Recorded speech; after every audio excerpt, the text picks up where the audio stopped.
Do you know if your aging parents can pay their bills next month? What bank do they use? Are their utilities set up for auto pay? What would happen to their finances if there was a health emergency tomorrow? Feel a little uncomfortable? That's why we need to have these conversations with our parents. Today, I'll be talking about the money talk, how we approach this conversation with our aging parents, so that it's a little less arguments around it, hurtful pride going on. And I'm going to spend more time around the day to day finances. So, I'm going to share some strategies on how to approach the issue with your parents and things like that. So, um, let's get going. Welcome back to Sandwich Generation Life. If you're new here, I'm so glad you found us. This channel is for adult children of aging parents who are still raising their own families and still trying to figure this out a little bit. Today, we're talking about what makes most of us uncomfortable, and that's money. Not just money, our money, but money, others' money. Um, Specifically, the day to day finances of your aging parents. This is part one of a three-part series on money and aging parents. Um, the second part in the series, I'm going to talk about wills and estate planning. The third part, I'm going to talk about long-term care costs. Um, we're going to start here because with the day-to-day finances, because this is the part that families should start with first. Let's get the day-to-day items out the way, the electric bill, the mortgage, things like that. So let's start. Why this conversation is so hard. Let me be honest with you. Anytime you're talking about your finances to other people, it's always going to be hard, just off the top. So the reasons that I think it's going to be hard is the first is resistance. Many aging parents simply do not want to talk about it. Money is private. It's always been. They're generational um, generations, especially finances, were something you kept to yourself. Second, not knowing where to start. So even if they are willing to talk with you about their finances, where do you even start? Where do you begin um, uh, this journey with them? It can feel overwhelming, and a lot of times people, keep putting it off. And thirdly, fear of upsetting them, upsetting your parents. The last thing you want to do is upset your parents, make it seem like you're overstepping or questioning their ability to manage their own life. Worst of all, make it seem like you're after their money. Anytime someone says, "Hey, I want your bank account information," yeah, even if it's your child, you're like, I don't know. Um, so thankfully, I didn't have to go through a lot of this with my own parent. My parent came to me when they saw that they were having issues keeping up with the day-to-day bills, the month-to-month bills. So they came to me. So it wasn't this hard um, getting it started. But as I talk to others, um, I see that they are starting to have the conversations about their parents, as I, share the information with mine. And it just, always gets other people thinking if they're not already there. So, but at any rate, how to start the conversation. So this is the tricky part. Um, Obviously, you don't want to say, "Hey, I need your bank account information." You don't want to start there, but you kind of want to ease into it. Um, the what if scenario, kind of like what I was mentioning before.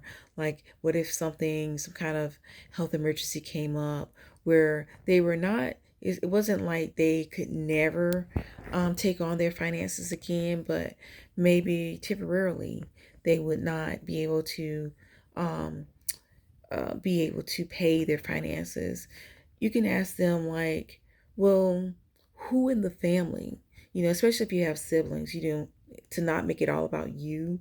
You could say who in the family, and maybe you can do this with not just you one-on-one with the parent, but maybe you and your siblings, if you have siblings, can all talk to the parent or parents about this, and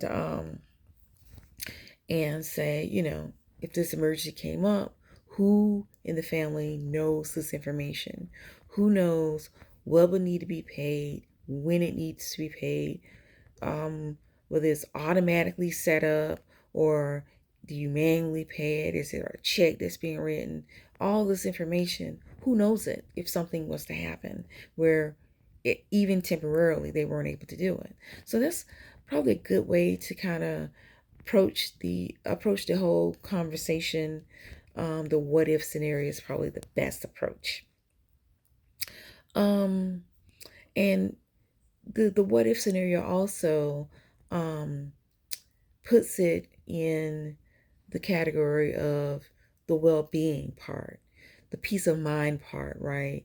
So that um, you know if something was to happen, they know that things will get done. Someone has it under control. So, you know, so approaching it that way, easing into it is the best approach.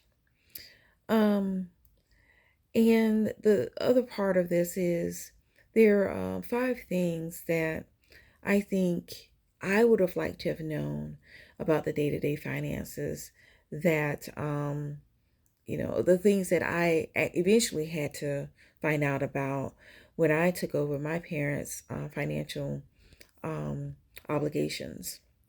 So the first thing is, where do they bank?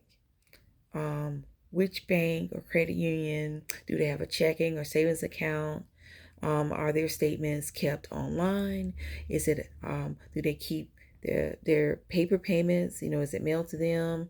Do they keep it in a file somewhere?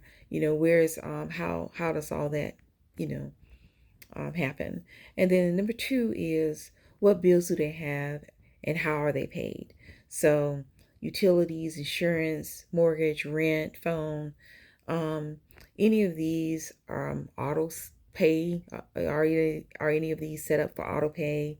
Which ones need to be paid manually each month? What time of the month? All that stuff. The third thing is, what is their monthly income? How like where they're getting the income from? Is it Social Security? Is it pensions? Retirement distributions? Um, what comes in each month and when? Um, Most of Social Security, retirement, things like that comes in usually the beginning of the month. Um, but if they get some other kind of payment in, it could be coming in the middle of the month. So you kind of need to know those things. You don't need to know the exact amounts right away, but you need to at least have the groundwork for what needs to happen. And then before, do they have any debt? Credit cards, loans, anything outstanding. Again, not to judge, just to understand the full picture. So again, approach all of this very, very easy.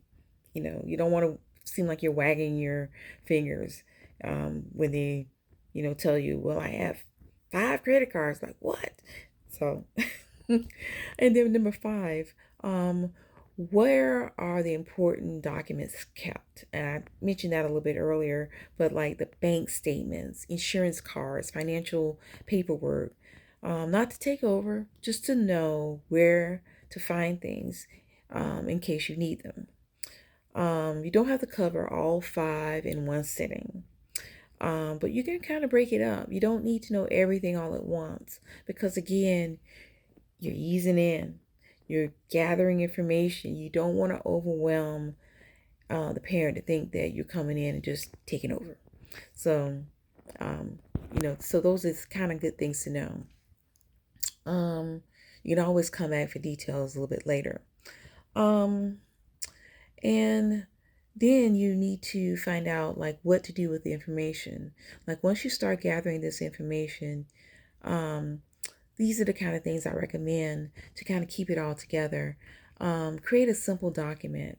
I call it a financial snapshot, which captures everything in one place: bank names, account types, bill due dates, income sources, where the documents are kept. It doesn't have to be anything fancy. You can get a plain piece of notebook paper. You can use a spreadsheet. I love Excel spreadsheets. I love them because you can put all the little formulas in there, and yeah, I love them.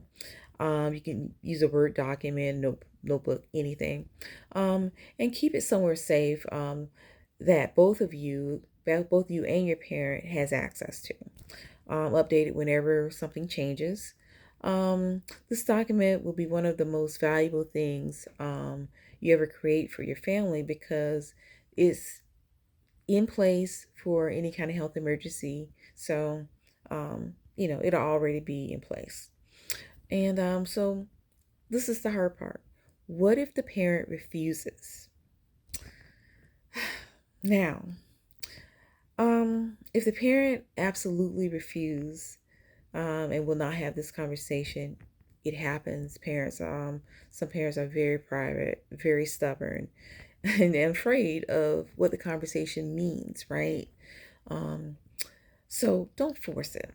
Okay, this is my suggestion. Don't force it. Plant the seed and walk away. Say something like, "I understand you're not ready to talk about it yet. I completely respect that. Um, I just want to know. Um, I just want you to know, say that the offer is on the table, so to speak. And then try again in a few months. Again, this does not have to start like Tuesday, and you need all the information on Tuesday. Um, Try again in a few months. Sometimes it takes a health scare, a friend going through a crisis, or just time for the idea to settle before the parents are ready. And in the meantime, write down everything you know already. Try to keep notes somewhere of all you know at this point in time. Um, it's better than nothing. um, so I know this conversation feels daunting, but I promise you, having it is much better than not having it. The families who struggle to when parents are in a health crisis wish they had something like this in place. So you have to have courage to start a conversation. If It's one of the most loving things you can really do for your parents, and for the family in general, where you're not, looking through bags and looking under the bed and stuff like that for old paperwork and stuff like that, when a crisis happens. Um, so in the comments below, you can tell me like where you are at with this. Have you had any money? Have you had the money talk yet? Are you dreading it? I read every comment and I want to know. Next week, we're going to continue this series with part 2, where we're going to talk about wills and estate planning, which I know is one of the most topics we like to avoid, wills, because that's literally after I die what to do. Um, Make sure you subscribe. Don't miss it. If this video was helpful at all, please share it with another adult child of an aging parent who needs to hear this. You're not alone. I'll see you next week. Also, I have a free financial snapshot template in the notes of this video. So please, by all means, take advantage of that. It's already formatted, kind of easy to follow. And even if you don't want to use that document, you can parlay it into like a Word document, Excel sheet, notepad, pencil and paper, notepad type thing. So yeah, take advantage of that. All right, thanks.